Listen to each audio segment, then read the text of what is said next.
Wala nang maraming paligoy-ligoy pa, diretso sa punto na. Maiksi lang ang komentaryo, pero diretso sa punto. Maraming kuro-kuro, may tiwali, may totoo. Dito, sa puntong diretso tayo. Punto, diretso. Ayon kay Attorney Chrissy Conte, pag-usapan natin to. Si Attorney Chrissy Conte, human rights lawyer ito, assistant to counsel ito sa ICC. Sabi niya, yung kaso ng mga missing sabongeros, pwede daw yan na magamit laban kay Duterte doon sa kaso nito sa ICC. Kapag na-establish na mayroong mga human rights violations dyan na nangyari, kapag nakita yan, may mga human rights violations, mga paglabag sa karapatang pantao, yan ay systematic na naman na nangyari sa panahon ni Duterte. How crucial this missing Sabongeros case is to the case of former President Rodrigo Duterte before the ICC, especially if the DOJ actually establishes police impunity in the Philippines. Well, I would say that there would be a tangential link in the sense that the perpetrators are motivated by either the same reward system, quota system, or have operated under the same instruction or directives. If they could also connect these perpetrators to the same criminal syndicate, as I mentioned, meaning they have the same hierarchy, they have the same boss, so to speak, or mastermind, then it could tie up neatly, in a way, with the war on drugs case, because the only variable then would be the motive, or why these people have been killed. But if the institution or the organization exists, then it would support very well the organization that was used in the war on drugs operations as well. Sabi ni Attorney Chrissy Conte, ang kaso ng mga nawawalang sabongero ay posibleng magamit laban kay dating Pangulong Rodrigo Duterte sa International Criminal Court, ICC.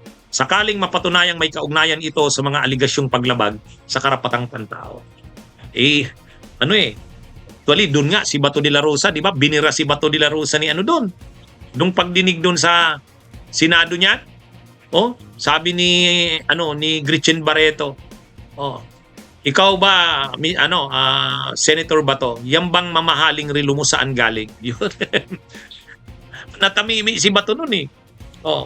Ang gusto kasing ipakita ni Gretchen Barreto noon, yung mga police officials, lalo na't matataas na officials, tumatanggap yan ng nasa payula yan ng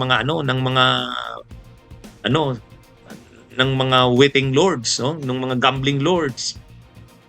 Kaya kahit si Bato, parang pinapatungkulan doon ni Gretchen Barreto na yung kanyang relo na mamahalin, saan ba galing yun? Hindi nakasagot si Bato eh. At yung mga si Duterte din ay bilib na bilib kay Atong Ang. Bilib na bilib kay Atong Ang. Ginawa niya pang ang advisor sa gaming industry, sa gambling industry. Kaya nung nangyari yung mga missing sabongeros na yan, maraming mga human rights violations na nangyari diyan, kinidnap, tinorture, pinatay, walang nagawa ang administrasyon ni Duterte. Hindi man sila kasabwat, pero sila? Kumbaga walang nagawa sa ganyang karaming pinatay.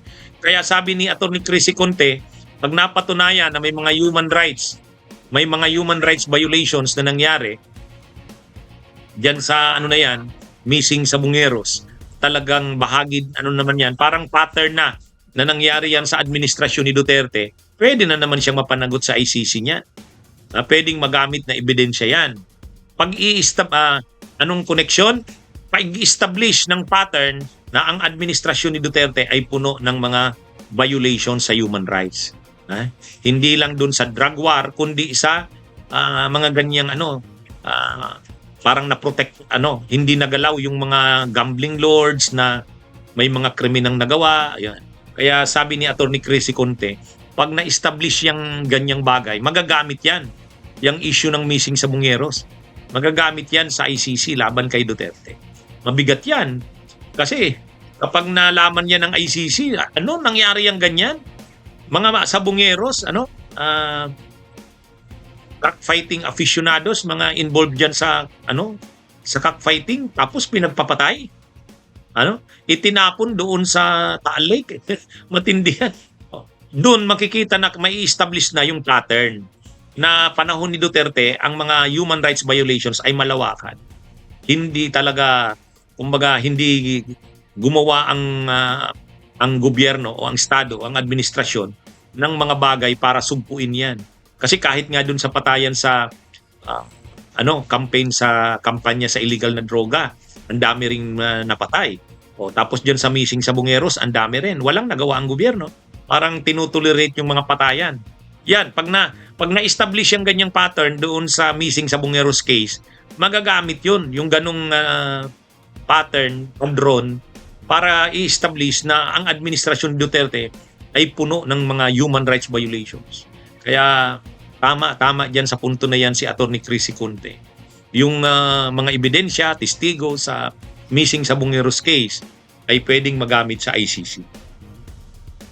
Magkaiba man siya dahil missing sa Bungeros at saka illegal na droga yung involved saan, pero yung pattern ng mga human rights violations, yung mga paglabag sa karapatang pantao, yun yung makikita, mabigat yan. Nakita yan sa drug war ni Duterte, nakita yan dito sa kaso ng mga missing sa Bungeros. At walang nagawa ang estado, ang gobyerno.